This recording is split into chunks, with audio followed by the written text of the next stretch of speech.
Yan, lalim. Hanggang tuhod. Yan. Mataas nga, kaso lang konti na lang. Yan. Dito na ako akit, nahihirapan ako eh. Nahihirapan pa ako ng lakad. Yan. Bayan pa lang ere ha. Sa merkado. Papasok sila kay Parang Louie. Ano?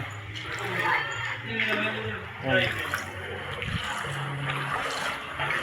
Palabas ako kasi may pinuntalao dito sa may barangay merkado.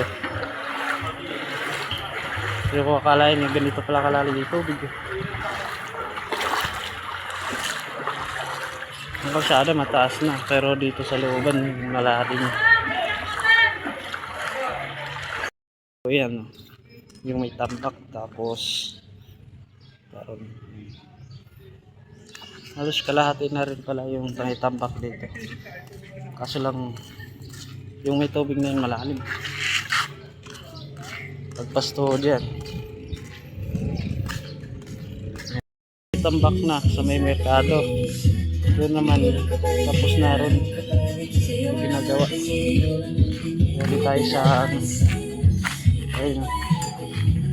Hindi pa masyado tapos rin kasi